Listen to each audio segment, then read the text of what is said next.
tunaliadhimisha na kulitukuza jina lako, maana wewe ni Mungu zaidi ya miungu yote.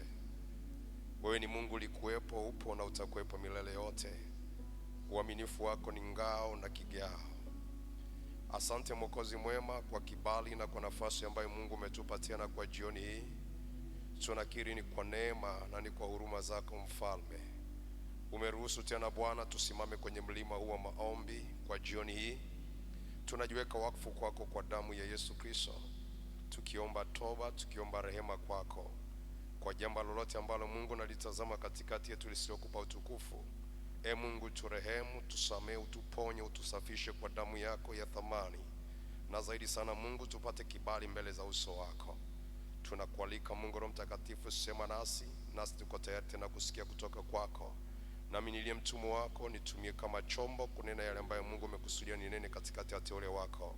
Katika jina la Yesu na kwa damu ya Yesu Kristo, ninasimama kinyume kabisa na kila nguvu zilizo kinyume na ibada hii, kila mawazo yaliyo kinyume na ufalme wako. Mungu wa neema, ninanyamazisha kimya kwa damu ya Yesu Kristo. Ninaalika uweza wako na nguvu zako za kifalme zikatembee katika ibada hii. Kila aliyeingia na atakayeingia, Bwana kamhudumie kwa kadri ambavyo Mungu umekusudia. Uwe nasi kuanzia mwanzo hata mwisho, na Roho mwema, Roho Mtakatifu uwe kiongozi wetu. Ni katika jina la Yesu Kristo, jina lipitalo majina yote, tumeomba na kuamini, na kila mwenye pumzi aseme amen. Amen. Naomba tuketi kwenye uwepo wa Mungu.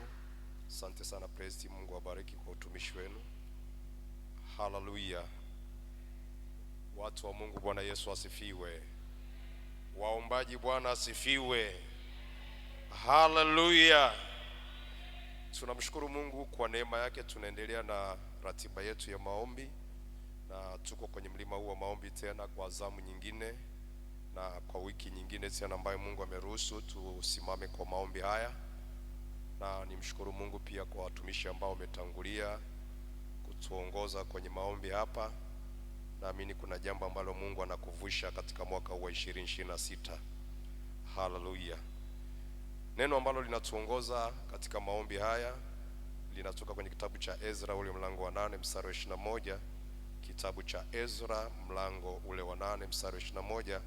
Neno la Mungu nasema, ndipo nikaamuru kufunga hapo penye mto Ahava, ili tupate kunyenyekeza mbele za Mungu na kutafuta kwake njia iliyonyooka, kwa ajili yetu sisi wenyewe na kwa ajili ya watoto wetu na kwa ajili ya mali yetu yote. Bwana Yesu asifiwe sana. Tunapoangalia misari hii, mtumishi wa Mungu Ezra aliyepewa dhamana ya kuongoza kundi la watu wa Mungu kuelekea katika mji wa Yerusalemu, Biblia inasema walifika mto Ahava na wakajinyenyekeza mbele za Mungu kwa ajili ya jambo moja tu ambalo walikuwa wanatamani kwa Mungu wao. Mungu awaonyeshe njia iliyonyooka katika safari wanayoiendea. Na tunamshukuru Mungu, nasi ametupa neema ya kuona mwaka 2026. Na ni safari tunaianza ya mwaka 2026. Tuna uzoefu na mwaka huu, lakini tuko kwenye mlima huu kwa lengo moja tu la kumwambia Mungu atuonyeshe njia iliyonyooka katika mambo yetu yote kwa mwaka huu ulioko mbele yetu. Na nikutie moyo mtu wa Mungu ambao umeendelea kutoa muda wako kwa ajili ya maombi. Nataka nikutie moyo ya kwamba hautabaki vile ulivyo. Na nataka nikutie moyo pia kwamba mwaka huu utakuwa ni mwaka wa tofauti sana, kwa sababu umeamua kukabidhi mambo yako mbele za Bwana, lakini kutafuta njia iliyonyooka kutoka kwa Bwana. Nilikuwepo hapa siku ya Ijumaa, nilizungumza kidogo kwa habari ya kutafuta njia iliyonyooka.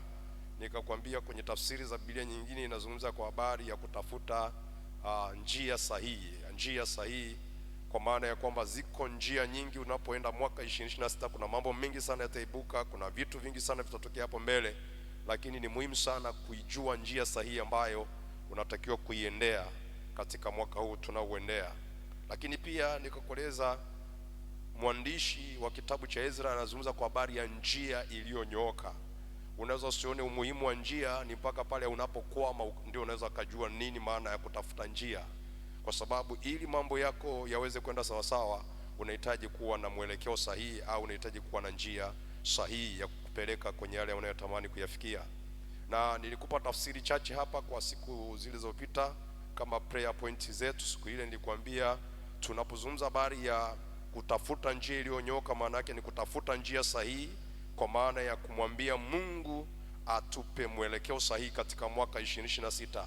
Nilikwambia unapopoteza mwelekeo, wewe na uhakika kuna namna utafika mbele utakwama, au ukaenda ukafika mahali ambapo ukutazamia kufika.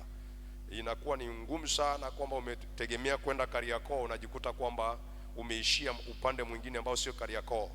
Ili uweze kuwa na mwelekeo sahihi, lazima uwe na njia sahihi inayokupeleka kwenye huo mwelekeo. Lakini nikwambia jambo la pili, tamani sana Mungu akupe mipango, mawazo na maono sahihi kwa mwaka 2026.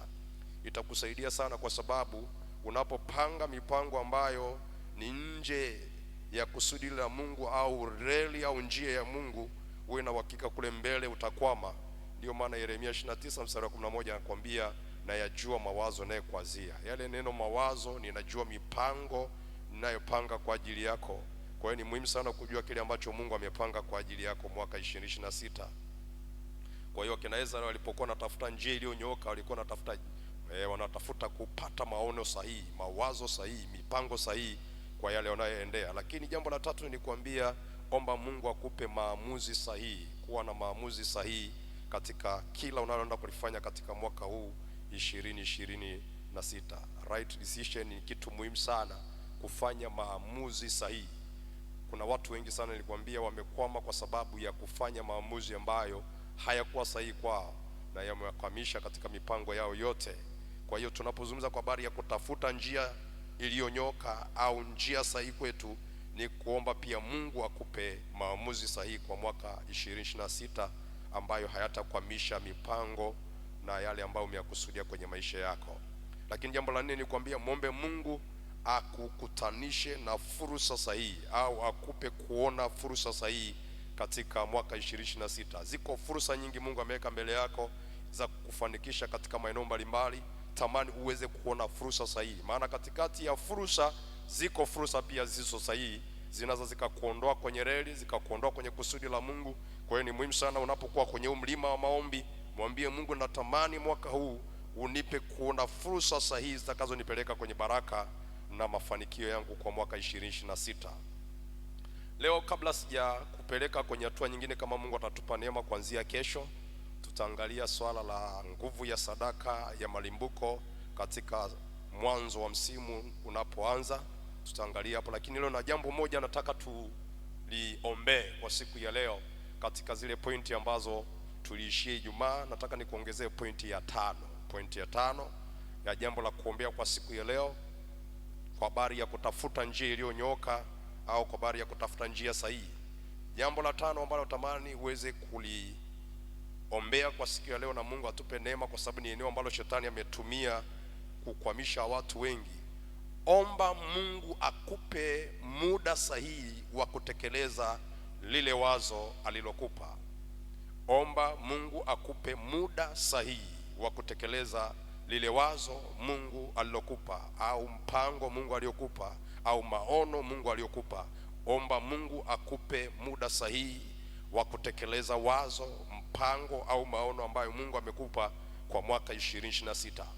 Natamani uelewe jambo hili ya kwamba katika maisha tunayoishi, kila jambo limefungwa kwenye muda, kila jambo limefungwa kwenye muda. Lakini pia hata wazo, kama ni wazo la biashara, ni wazo la kusoma, au ni wazo la namna yote, limefungwa kwenye muda. Hakuna wazo au mpango au maono yasiyokuwa na muda wa kutekelezwa kwake. Kwa hiyo ukiona una maono ambayo hayana time frame, hayana muda wa kutekeleza hayo maono, uwe na hakika hayo maono yanaweza si ni maono sahihi sana kwako. Mungu anapokupa maono, Mungu anapokupa na wazo, atakupa na muda wa kutekeleza hilo wazo. Sasa ni muhimu sana kuombea ule muda wa kutekelezwa kwa hilo wazo. Watu wengi sana kwenye swala la muda, shetani ametupiga chenga, na tunafanya makosa makubwa sana kufikiri ya kwamba tuna muda wote tulio nao. Lakini kumbuka, tunawaza tofauti. Lakini kuna muda sahihi Mungu anaouachiliaga kwa ajili ya kutekeleza wazo au mpango Mungu anaokupa. Naomba nirudie, ni makosa makubwa kufikiri ya kwamba una muda wote ulionao katika kutekeleza mipango ulionao au maono ulionayo. Kuna muda maalum Mungu anauachilia ndani ya mtu au kwenye maisha ya mtu kwa ajili ya kutekeleza wazo fulani au mpango fulani au maono fulani. Na ndio maana kwamba usipotembea kwenye huo muda unajikuta kwamba unakosa ule upako na ile nguvu ya kimungu ya kuwezesha huo mpango uweze kufanikiwa. Ndio maana ukisoma kwenye kitabu kile cha Mhubiri mlango wa 3 mstari ule wa kwanza, mistari ambayo tumeizoea sana, nikusomee ujue kwamba kila jambo lina majira yake. Kitabu cha 3 nikusomee uone ule mstari tu mmoja wa kwanza, asema kwa kila jambo kuna majira yake na wakati wa kila kusudi chini ya jua. Maana yake ni nini? Alafu ukienda ule mstari wa 11 asema kila kitu amekifanya kizuri kwa jinsi ya mwanadamu anavyoweza. Ngoja nirudie pale mstari wa 11, nasema hivi: kila kitu amekifanya kizuri kwa ili kutabika ndani yake kwa wakati wake, tena ameiweka hayo milele ndani ya mioyo yao. Anasema kila kitu kinakuwa ni kizuri kwa wakati wake. Sasa kama kila kitu kinakuwa ni kizuri kwa wakati wake, wewe na uhakika kwamba kila mpango unaweza kutekelezeka vizuri unapokuwa unatekelezwa katika muda ambao Mungu ameupanga. Si kila muda unaweza kuwa ni muda wa kutekeleza wazo ambalo Mungu anaachilia ndani yako. Kuna muda Mungu maalum atauachilia ndani yako kwa ajili ya kuwezesha huo mpango, hilo wazo, hayo maono yaweze kutekelezwa. Kumbuka jambo hili, kila mpango kwa sababu umefungwa kwenye muda, unapopita ule muda ambao Mungu alikusudia utekeleze hilo wazo, usipotekeleza, unapokuja kufanya, utajikuta kwamba unatembea pasipo uwepo wa Mungu katika hilo wazo, na mwisho wa siku uweze kupata matokeo mazuri.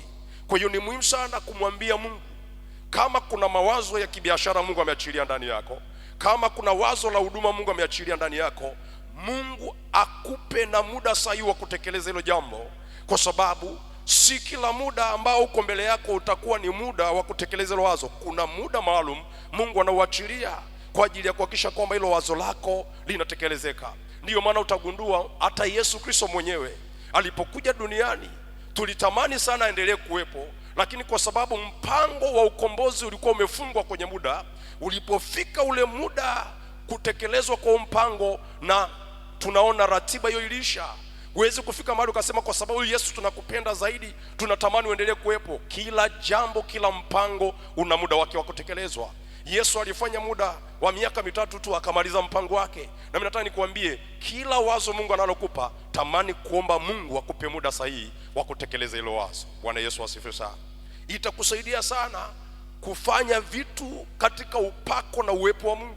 Mara nyingi sana tumefanya vitu kwa sababu tunafikiria tuna muda wote, kumbe tayari tunajikuta tuko peke yetu na tunakosa zile baraka ambazo Mungu alitamani tuwe nazo wakati wa kutekeleza huo mpango.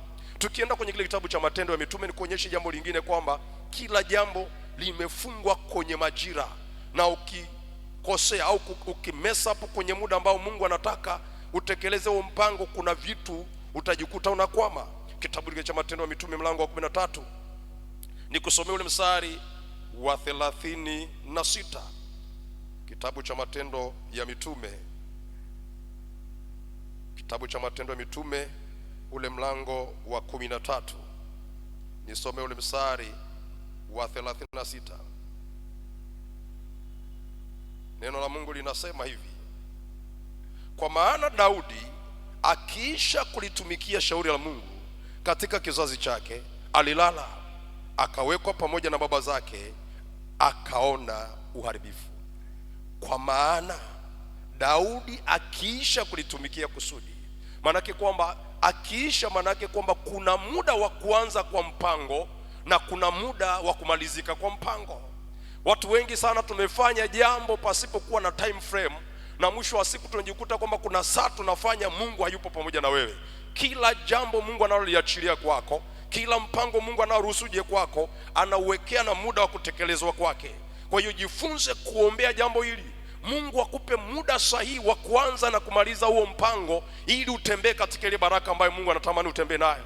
Sikiliza mtu wa Mungu, inawezekana tuna miezi mingi sana katika mwaka 2026, lakini inawezekana katika miezi hiyo yote 12 iliyoko mbele yetu kuna miezi miwili tu ambayo itabadilisha historia ya maisha yako. Na ukijua kukaa kwenye huo muda, kuna vitu vitatokea kwenye maisha yako. Kwa hiyo jifunze kuombea ule muda. Na nisikilize mtu wa Mungu, muda wa kutekeleza wazo au mpango wa Mungu una vita kuliko unavyofikiri. Ndiyo maana wakati wa kutekelezwa mpango wote wa Mungu kwenye maisha yako, yale majira, ule muda una upinzani ambao sio kawaida. Usipojifunza kuombea huo muda, kuna namna utajikuta kwamba badala ya kufanya jambo fulani kwa wakati huu, ufanye kwa wakati huo, unakuja kufanya kwa wakati ambao sio muda wa Mungu, alafu unakosa ule upako na ile nguvu ya kutembea kwenye hilo wazo. Kwa hiyo ni muhimu sana kuombea muda ambao ni wa kutekeleza kusudi la Mungu ambalo ameliachilia kwako. Daudi akisha kulitumikia kusudi la Mungu alifanya nini? Alilala. Na nataka kuambia kuna muda Mungu anauweka kwako kwa ajili ya kuhakikisha kwamba mpango aliokupa, wazo alilokupa, maono aliyokupa yanatekelezeka. Nisikilize mtu wa Mungu, jifunze kuweka time frame. Itakusaidia kufanya katika uwepo wa Mungu na usije ukajikuta uko peke yako. Haleluya, haleluya. Ni muhimu sana jambo hili ukalifahamu.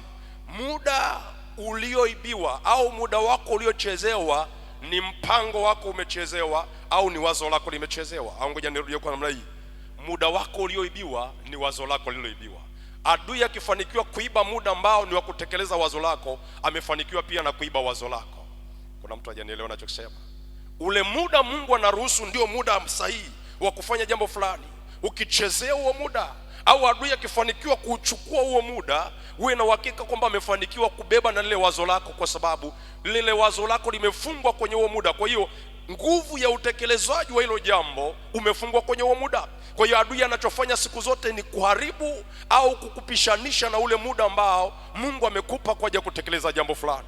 Kwa hiyo muda fulani ambao unatakiwa ufanye jambo fulani, unakuta ufanyi. Ndio maana Paulo anasema lile nataka kulifanya silifanyi, lile sio nataka kulifanya ndilo nalofanya. Maana yake ni nini? Unapishanishwa na muda ambao ndio specific ambao Mungu amekupa kwa ajili ya kutekeleza huo mpango. Ombea Mungu akupe kujua muda sahihi wa kutekeleza wazo na mpango Mungu aliweka ndani yako. Kuna vitu vitaenda vyepesi sana kwa sababu utakuwa unatembea na uwepo wa Mungu. Kwa sababu adui akifanikiwa kukupishanisha na huo muda ambao ndio wa kutekeleza wazo la Mungu, uwe na hakika amechukua na wazo uliotakiwa kulitekeleza.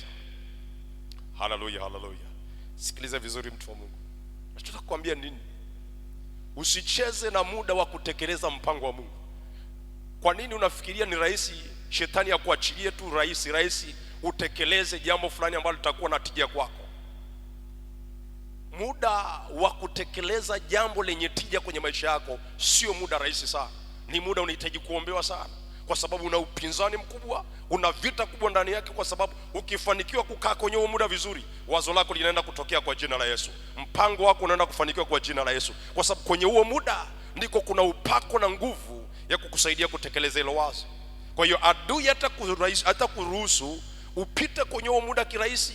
Ndio maana ni muhimu kuombea muda wako ambao Mungu anakupa kutekeleza jambo fulani kwenye maisha yako. Sijajua una mpango gani au una mipango gani kwa mwaka 2026, lakini mipango iliyoko mbele yako, tamani kuombea ule mpango wa kutekeleza ile wazo. Kama ni mpango unaotekelezwa katika mwaka mzima, ombea Januari mpaka Disemba, kumwambia Mungu, huu muda ninapoanza kutekeleza huu mpango kusiwe na kizuizi, kusiwe na kipingamizi chochote kitainuka, kwa sababu natamani damu ya Yesu ikanene mema kwenye kila hatua, kwa sababu adui kazi yake mahali ambapo unatakiwa ufanye jambo fulani atakuzubaisha ili huo muda upite. Na ukishapita, kumbuka kila jambo limefungwa kwenye nini? Kwenye muda. Halo, Bwana asifiwe.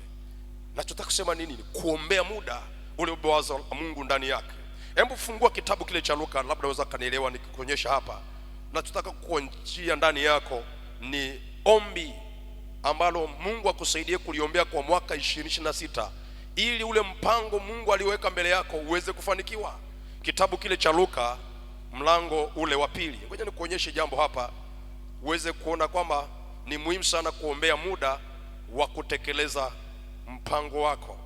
Kile kitabu cha Luka mlango wa 2 mstari ule wa 25. Neno la Mungu asema, na tazama pale Yerusalemu palikuwa na mtu jina lake Simeon, naye ni mtu mwenye haki, mcha Mungu, akitarajia faraja ya Israeli, na Roho Mtakatifu alikuwa juu yake, naye alikuwa ameonywa na Roho Mtakatifu ya kwamba hataona mauti kabla ya kumwona Kristo Bwana. Basi akaja hekaluni ameongozwa na Roho, na wale wazazi wakamleta mtoto Yesu ndani ili wamfanyie kama ilivyokuwa desturi na sheria. Yeye mwenyewe alipokea mkononi mwake, akamshukuru Mungu, akasema, sasa Bwana wamruhusu mtumishi wako kwa amani, kwa kuwa kama alivyosema, kwa kuwa macho yangu yameuona wokovu wako. Angalia ule mstari wa 36 mpaka 38. 36 mpaka 38. Palikuwa na nabii mke jina lake Ana binti Fanueli, na kwa kabila la Asheri, na umri wake ulikuwa miaka mingi. Alikuwa amekaa na mume miaka 7 baada ya wanawali wake, naye ni mjane wa miaka 84. Haondoki katika hekalu ili kuabudu usiku na mchana, na kwa kufunga na kuomba. Huyu alitokea saa ile ile akamshukuru Mungu, na wote waliokuwa wakitarajia ukombozi katika Yerusalemu wakatolea habari zake. Sasa nisikize mtu wa Mungu, mpango wa kuzaliwa kwa Yesu, wakati Mungu anaandaa mission ya kuzaliwa Yesu duniani, angalia, kuna watu waliandaliwa. Biblia inasema kuna huyu bwana aliitwa Simon, aliwekwa hekaluni akifunga na kuomba, akiomboleza, ili saa ya kuzaliwa Yesu Kristo kusiwe na kipingamizi, kusiwe kitakachoinuka kuzuia huo mpango wa Yesu kuzaliwa. Angalia, kwa wakati huo huo akabebeshwa tena mzigo mtu mwingine anaitwa Ana, naye amebebeshwa mzigo wa kuombea jambo hilo hilo, na hawafahamiani. Wamebebeshwa mzigo wa kuombea mission ya Yesu kuzaliwa, maana kuna upinzani, kuna vita iko hapo katikati, inaweza kusababisha uzaliwa kwa Yesu kusitokee kwa wakati na majira Mungu aliyokusudia. Mungu akainua watu watakaokaa kwenye zamu kuombea huo muda. Biblia inasema kwamba saa ile Yesu anakuja hekaluni, wote wanatokea. Walikuwa na mission moja ya kuombea kisha kwamba Yesu anazaliwa kwa wakati. Kama huyu ni Yesu mwana wa Mungu, wanainuliwa watu kukaa kwenye maombi ya kufunga, wanaomboleza na kulia kuhakikisha yale majira na wakati wa kuzaliwa mkombozi wa ulimwengu anazaliwa kwa wakati ambao Mungu amekusudia. Wewe unafikiria ni kwa nini kwako itakuwa rahisi jambo fulani la kimungu lizaliwe kwako bila kuliombea huo muda? Wewe na hakika kama hao waliombea kwa habari ya mpango wa Yesu kuzaliwa, na wewe lazima uombee muda wa kukamilishwa kwa mpango wako, kwa sababu iko vita na upinzani wa kuhakikisha kwamba hilo jambo litatokea kwa wakati. Haleluya, haleluya. Kuna mtu anaelewa ninachokisema hapa? Sikiliza. Kuna jambo ukilifanya kwa majira ambayo Mungu amekusudia, na ukalifanya katika usahihi wake, uwe na uhakika kwamba kuna namna ambavyo maisha yako yanaenda kubadilika. Inawezekana kuna jambo Mungu anataka ulifanye labda mwezi wa 3, na ukilifanya kwa ufanisi, kuna namna ambavyo Mungu anaenda kukuvusha mahali fulani. Inawezekana kuna fursa Mungu anaiachilia kwako mwezi wa 3. Usipofunguliwa macho kuiona hiyo fursa na kuombea huo muda ukaona hiyo fursa, huo mwezi wa 3 ukipita, hiyo fursa huwezi kuiona tena. Ndio maana ni muhimu sana kuombea muda ambao umebeba mission ya Mungu ndani yake, kwa sababu ukiuombea huo muda, saa ikifika, shetani anapojaribu kuinua vikwazo, anakutana na maombi, anasema nao ni muda wa Bwana, ni saa ya Bwana ya kutekeleza huo mpango. Kwa hiyo hakuna kuzuia. Anakuta kuna maombi yamesimama, yanazuia kila uharibifu unaoachiliwa, kuzuia huo mpango usitekelezwe. Ndio muhimu sana kuombea muda uliobeba mpango wa Mungu kwenye maisha yako. Nataka niongee na watu kwenye ibada hii jioni ya leo ya kwamba kuna mahali Mungu anaenda kukupeleka mwaka 2026, lakini ni muhimu kuombea yale majira ya Bwana kukuinua mahali fulani. Majira ya Bwana anayachilia kwa ajili ya mpango fulani unaoachiliwa kwenye maisha yako wa kubadilisha maisha yako. Kuna watu wataenda kuwa ni matajiri hapa kwa namna ya pekee sana, ni mpaka wamejua ule muda ambao Mungu anataka kuwainua. Kuna saa yako ya kuinuliwa inakuja. Ndio maana ni muhimu sana kuombea saa ya Bwana ya kukujiliwa kwako. Ni muhimu sana kwenye hiyo saa, kwa sababu ikipita hiyo saa, hakuna namna ambavyo utakutana na hiyo siku tena. Unajua kwa nini Yesu alipokuwa anaenda Yerusalemu, alipofika Yerusalemu, Biblia inasema kwamba akaulilia Yerusalemu. Anaulilia kwa sababu gani? Hawakujua ya wapasayo amani, kwamba ni majira ya mkombozi anakuja kwao kwa ajili ya kukomboa taifa la Israeli. Wao huo muda kwao umefungwa, hawajui kinachoendelea. Wakati wao kwao umefungwa, mataifa wakafunguliwa ufahamu, wakagundua hichi kinachokuja ni sahihi, wokovu kaenda kwa mataifa. Kwa nini? Saa ya kujiliwa kwako, saa ya mpango wako kutekelezwa. Usipojua kuombea huo muda, adui anaweza kautumia huo muda kuondoa kile ambacho kilikusudiwa kwenye maisha yako.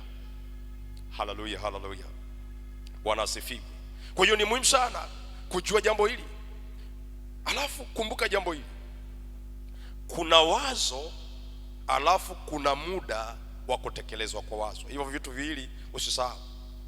Kuna wazo Mungu anaachilia kwako, kuna mpango Mungu anaachilia kwako, kuna maono Mungu anaachilia kwako.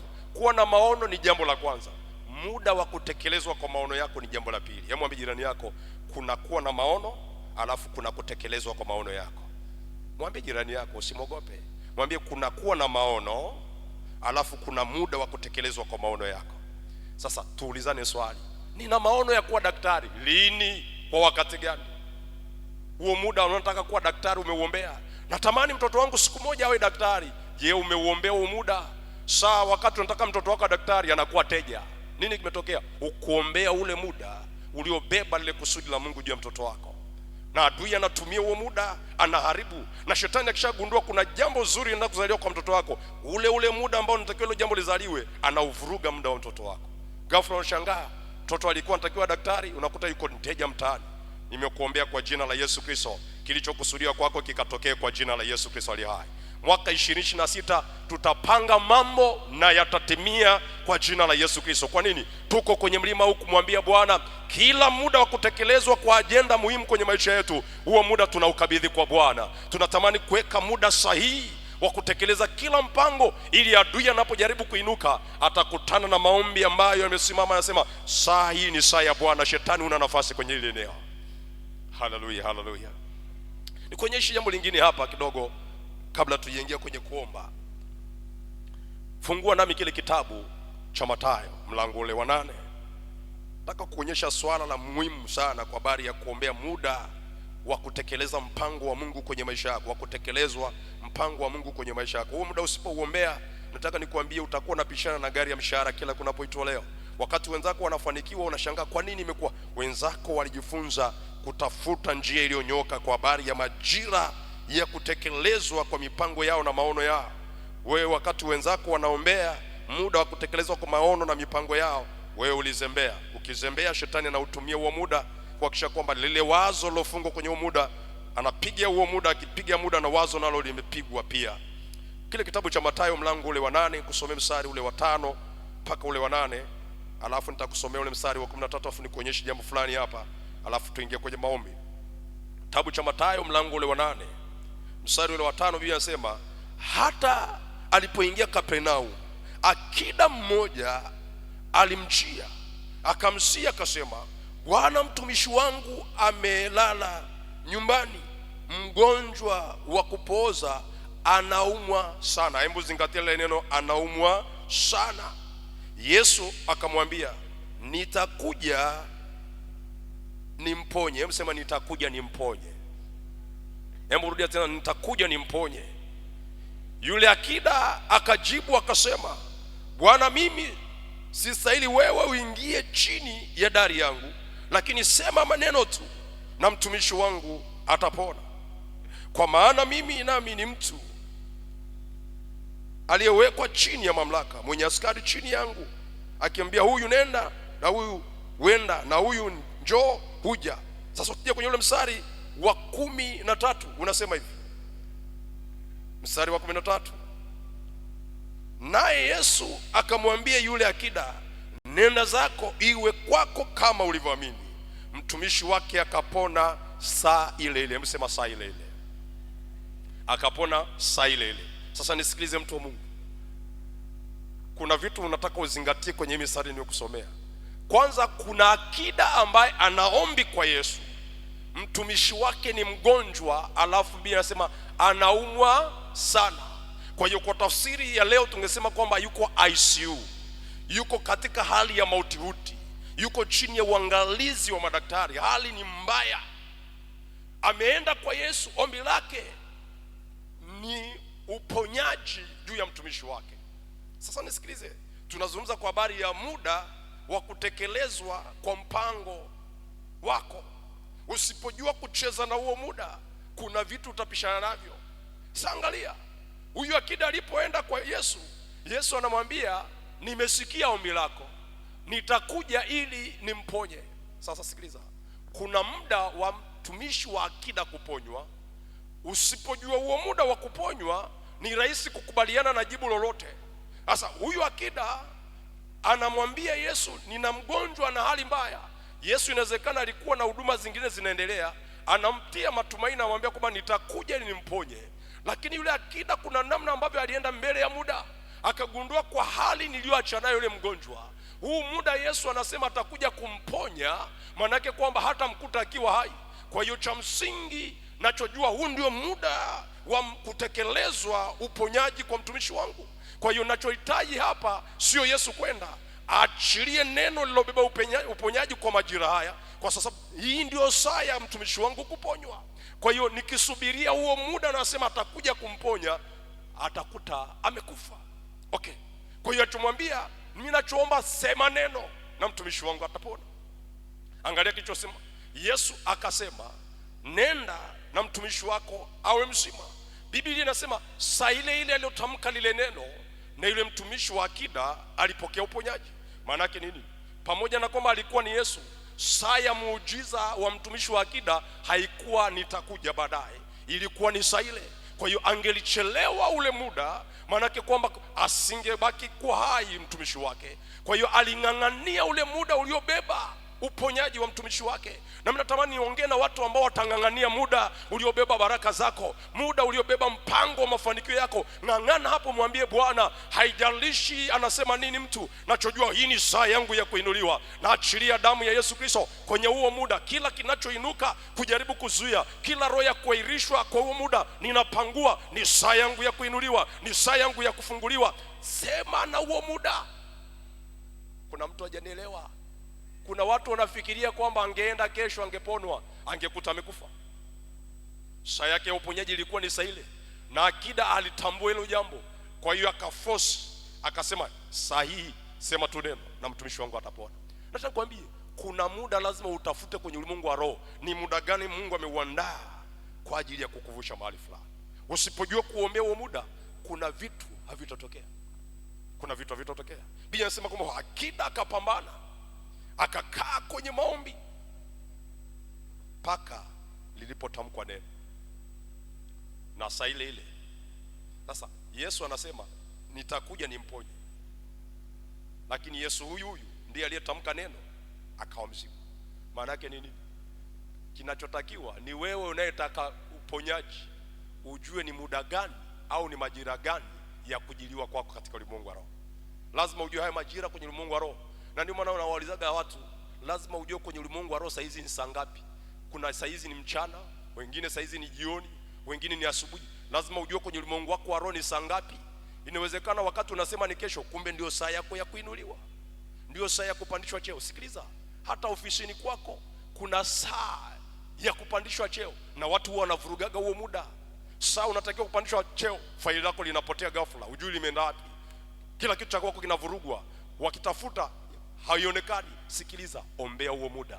Kuna kitu kinaenda kuzaliwa kwenye maisha yako kwa jina la Yesu Kristo aliye hai. Natamani watu watakaa kwenye maombi wamwambie Bwana, saa ya kujiliwa kwangu, saa ya kutekelezwa mpango wangu, hakuna kipingamizi. Hata kama watainuka ninaoamini watanishauri kwamba tulia tu ni kesho, nitawaambia leo ndio siku ya kwangu. Nitang'ang'ana mpaka nione saa ya Bwana inatimia kwangu, maana nachojua kwenye ulimwengu wa roho, haya ndio majira ya Bwana. Na mimi natamani kila mtu aliyeko mahali hapa ajue kwenye ulimwengu wa roho ni majira gani Bwana ameandaa kwa ajili yake. Kuna wengine watainuliwa Januari, kuna wengine watainuliwa Februari, kuna wengine watainuliwa Machi. Wewe ng'ang'ana na ule muda ambao Bwana amekupangia. Wakati wengine wanainuliwa Januari, kama kwako ni Februari, wewe pambana na Februari mpaka kieleweke kwa jina la Yesu. Maana huo ndio muda Bwana aliyokupangia. Haleluya, haleluya. Ombea majira, ombea muda wa kutekelezwa kwa wazo lako, kwa mpango wako, kwa ajenda yako. Kuna ajenda ambazo Mungu ameweka mbele yako, lazima zitimie kwa jina la Yesu Kristo aliye hai. Kwa hiyo ninatamani sana Mungu akusaidie, kwa sababu kwenye muda wa kutekelezwa kwa mpango wako huwa vinainuka visingizio, zinainuka dharura, zinainuka uvivu. Saa nyingine kuna jambo linaibuka hapo halikuwa limepangwa, saa yako ya kufanya jambo fulani unashangaa. Kuna dada mmoja kana nishuhudia, anasema alikuwa na shamba, amepanda miti maeneo ya kule Mtwara, amepanda miti imekuwa. Sasa kukaa na mradi unapita wa serikali wa umeme. Kwa hiyo ule mradi, kila aliyekuwa anapitia ule mradi alikuwa analipwa ili mradi upite. Wakaanza kulipwa kuanzia huko, walipofika kwenye eneo la kwake wakakomea. Yani wamemaliza pale, sasa ndo wanaingia kwake, lile zoezi likakoma. Wengine wamelipwa, yeye akaishia hapo. Sikiliza, ni vitu gani kwa kuwa vinafika, unafika karibia na point ya kufanikiwa, alafu nashangaa vinayeyuka. Wengine unafanikiwa, wewe unashangaa ukuvuka. Mbona wengine wamepewa, mimi sijapewa? Saa ya kujiliwa kwako uliombea, muda ambao ni Mungu ameuandaa, shetani naye anaandaa mipango ya kwake. Kwa hiyo vitainuka visingizio. Watakwambia kwamba sasa hivi kwamba tumesitisha zoezi hili, kwa hiyo kwamba mpaka tutakapotangazia tena, mpaka tutakapotangazia tena ndio imetoka hiyo. Wengine wamelipwa, wewe ukulipwa. Nini kinatokea? Adui amechezea muda wako uliobeba kutekelezwa kwa ajenda ya kufanikiwa kwako. Na natamani tuko kwenye mlima usiku wa leo kumwambia Mungu, kila muda ambao Mungu amekusudia kuniinua, kuinua uzao wangu, kuinua familia yangu, ninauombea huo muda. Chochote shetani alichokipanga, ajenda yote shetani ameweka, kisingizio chochote na kipangua. Saa nyingine vinaibuka mpaka na msiba unainuka. Msiba ukiinuka, mnaambia kila kitu nanyamazisha kila msiba unaozuia kusudi la Mungu kwenye maisha yako kwa jina la Yesu Kristo aliye hai. Usubirie kwanza uinuliwe afu ndio utokee. Na mtu hajanielewa. Nasema hivi, hivyo visingizio shetani anavyotengeneza, hizo dharura, kwa nini ikifika kwako tu ndio dharura zinatokea? Kuna shida kwenye muda wa kuinuliwa kwako. Kuna kitu kimeachiliwa, kuna roho imeachiliwa kukupishanisha na baraka yako. Mungu akupe neema mwaka 2026, kila muda Mungu alioupanga kwako na ukatimie kwa jina la Yesu Kristo aliye hai. Tamani kila Mungu alichokusudia kwako hakitapita pembeni. Watengeneze visingizio, watengeneze dharura, hizo zitapita pembeni. Kusudi la Bwana litasimama kwa ajili ya maisha yako kwa jina la Yesu Kristo. Najua inawezekana ukingangana kwa Bwana. Watu watashangaa inakuaje? Ni kwa sababu tulisimama kwenye mlima kumwambia muda na saa ya kujiliwa kwetu, hakuna atakayezuia huo muda. Nataka nikwambie, watapanga foleni, wataweka vizuizi, wataweka na mawe na magogo, Mungu atapasua njia mahali pengine na utavuka kwa jina la Yesu Kristo aliye hai. Kwa sababu ikifika saa ya Bwana ya kuinuliwa na umeiombea sawa sawa, wataweka vizuizi, wataweka vikwazo, lakini wataweza kukuzuia, maana ni kama mafuriko, ni kama upepo, popote utapasua. Iwe ni ukuta utapasua, iwe wataweka nini kitapasuka, na utavuka upande wa pili. Kwa sababu gani? Uliombea huo muda, na saa yako itakuwa kama mafuriko kwa jina la Yesu Kristo aliye hai. Hawatakuzuia kwa jina la Yesu, kwa sababu tumeuweka huo muda kwenye madhabahu ya Bwana. Simama kwa miguu yako, simama kwa miguu yako. Tamani tumwambie Mungu kwa habari ya muda wa kutekelezwa kwa wazo la Mungu kwenye maisha yako. Chochote shetani alichoandaa, visingizio, dharura, chochote anachokiweka kujaribu kuchelewesha au kuzuia huo muda, saa ya Bwana itakuja kama mafuriko, hawataweza kukuzuia kwa jina la Yesu. Nataka nikwambie, walipojaribu kumzuia Yesu asizaliwe, hawakujua kuna akina Ana wako kwenye maombi, hawakujua kuna kina Simon wamekaa kwenye maombi, wamefunga na kuomba kwa habari ya Yesu kuzaliwa. Wakazuia gesti zote ili asizaliwe, akazaliwa kwenye hori ya ng'ombe. Huyo ndio Mungu tunatamani kwamba tutaforce kingi kwa jina la Yesu Kristo aliye hai. Watablock huku, tutafungukia huku kwa jina la Yesu. Kwa nini? Yuko Mungu anaweza kusababisha yakatokea hata katika mazingira ambayo alitegemea kwamba haitatokea. Riba saka ya babosa. Usinipite unapogusa wengine, na mimi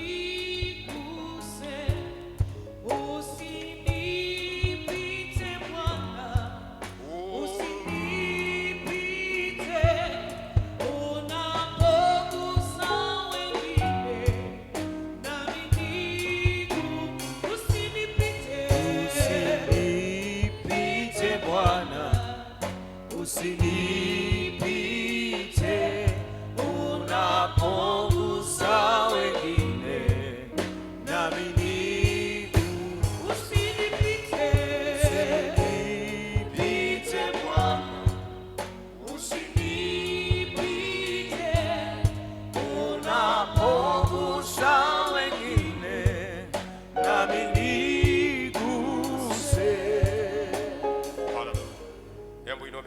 yako juu kwa Bwana. Hebu sema, Bwana Yesu, ninakuja mbele zako jioni ya leo.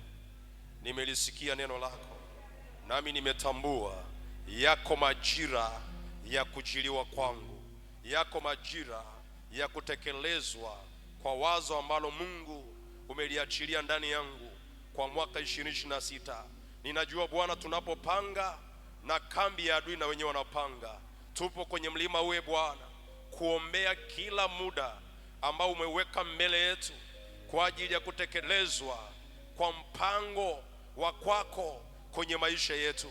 Katika jina la Yesu tumesimama kwenye madhabahu hii jioni ya leo, tunapeleka damu ya Yesu Kristo kwenye yale majira na ule muda ambao Mungu umeweka mbele yetu kwa ajili ya kuinuliwa kwetu, kwa ajili ya kufanikishwa kwa mipango yetu. Kwa jina la Yesu Kristo tunaiachilia damu ya Yesu kwenye hiyo ratiba na kwenye huo muda ambao Mungu umeweka mbele yetu. Katika jina la Yesu Kristo hakuna kizuizi, hakuna kikwazo kitakachosimama. Maadamu Mungu umeruhusu tuwepo kwenye mlima huu, tunaiachilia damu ya Yesu sawasawa na Ufunuo ule mlango wa 12 mstari wa 11, wakamshinda kwa damu ya mwana kondoo na kwa neno la ushuhuda wao. Na ituma damu ya Yesu Kristo mahali popote ambako adui ameweka vikwazo, ameweka vizuizi, na ipeleka damu ya Yesu Kristo. Hiyo damu ya Yesu ikatutetee, hiyo damu ya Yesu Kristo ikasimame juu ya majira na muda wa kujiliwa kwetu. Haya, peleka hiyo damu ya Yesu Kristo, peleka damu ya Yesu Kristo. Saa ya kuinuliwa kwako Bwana akasimame kwenye huo muda. Saa ya kuinuliwa kwa watoto wako Bwana asimame kwenye huo muda. Saa ya kuinuliwa kwa kazi yako Bwana asimame kwenye huo muda. Saa ya kuinuliwa kwa biashara yako Bwana asimame kwenye huo muda. Tunapeleka damu ya Yesu Kristo kwenye kila muda wa kutekelezwa wazo la Mungu kwenye maisha yetu. Kila roho za upinzani, kila vikwazo vya adui vinavyosimama kuzuia huo muda, tunaiachilia damu ya Yesu Kristo ikafanye vita. Bwana, mwaka 2026 tutapanga na yatapangika. Mwaka 2026 tutapanga na yatapangika. Na ule muda Bwana ambao umeruhusu Bwana tutembee na baraka za kwako, hayuko atakayezuia. Umetupa nafasi ya kusimama kwenye mlima huu, tunaiachilia damu ya Yesu Kristo, tunaiachilia damu ya Yesu Kristo, tunaiachilia damu ya Yesu Kristo. Kila watesi na maadui walioinuka Bwana kuzuia huo muda, wamefanya na ibada za kuzuia huo muda, tunasimama kwenye madhabahu yako Mungu liye hai.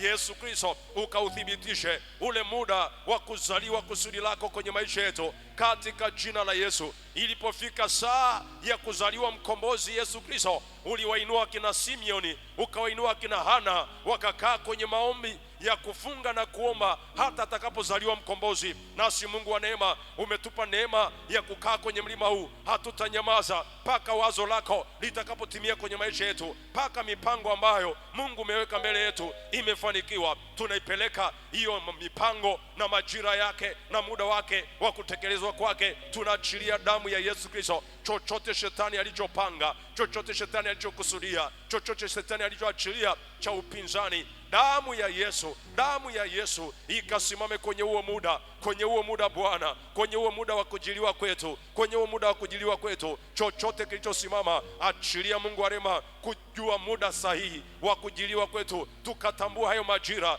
tukatambua hayo majira. Tunapeleka hiyo damu, tunaipeleka hiyo damu kwenye hayo majira Bwana. Tunaombea hayo majira Mungu ulioweka mbele yetu kwa mwaka 2026. Inawezekana kuna majira katika mwaka huu Mungu wa rehema umeweka ya kuinuliwa kwetu, umeweka majira ya kupandishwa vyeo, umeweka majira Mungu wa rehema biashara zetu kupata promotion.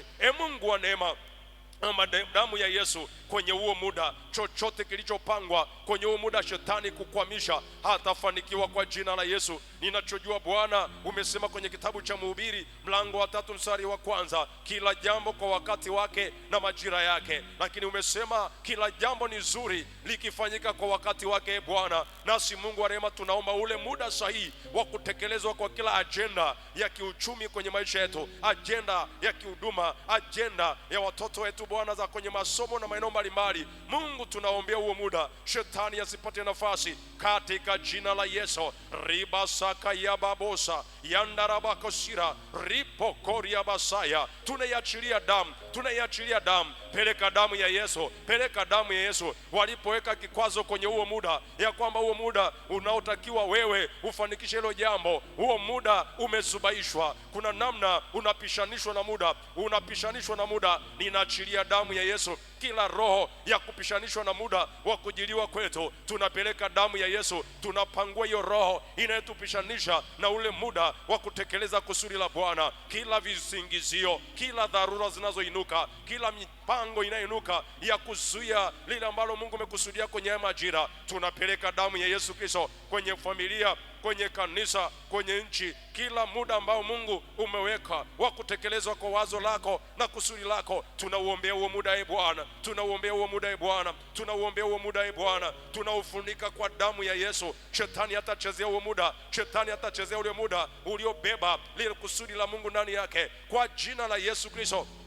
na kwa damu ya Yesu Kristo. Hiyo damu ya Yesu Kristo tunaipeleka kwenye huo muda Bwana, kwenye huo muda Bwana, kwenye huo muda Bwana. Tunaweka zuio la kila roho zote zilizoachiliwa kwa ajili ya kuvuruga na kuharibu huo muda ambao Mungu umekusudia kwetu. Tunaombea Bwana yale majira ya kujiliwa kwetu kwa mwaka 2026. Tunaombea hayo majira Bwana. Ilipofika saa ya kuzaliwa mkombozi Yesu Kristo, hakuna aliyeweza kuzuia, maana wako watu walikaa kwenye maombi wakiomba, waking'ang'ana usiku na mchana kwa kuzaliwa kwa Yesu Kristo. Nasi ndivyo Mungu tumekaa kwenye mlima wewe Bwana. Inapofika wakati wa kuzaliwa jambo la baraka kwenye maisha yetu, asiwepo atakayezuia, asiwepo atakayeka kikwazo, kwa jina la Yesu na kwa damu ya Yesu Kristo. Inapofika saa Bwana ya kupata promotion, hakuna atakayezuia. Inapofika saa ya kupandishwa cheo kazini, hakuna atakayezuia huo muda. Kila namna yote ile inayoachiliwa na kambi ya adui kuvuruga hayo majira, kuvuruga huo muda, kukupishanisha na huo muda, tunapeleka damu ya Yesu, tunapeleka damu ya Yesu. Ile damu ya Yesu Kristo inaenena mema, ikanene mema kwenye huo muda, ikanene mema kwenye huo muda. Chochote kilichopangwa, chochote kilichoratibiwa na kambi ya adui, tunakipangua kwa jina la Yesu. Tunapangua roho za miungu, tunapangua roho za giza, kila mfamo ya ufalme wa giza inayofuatilia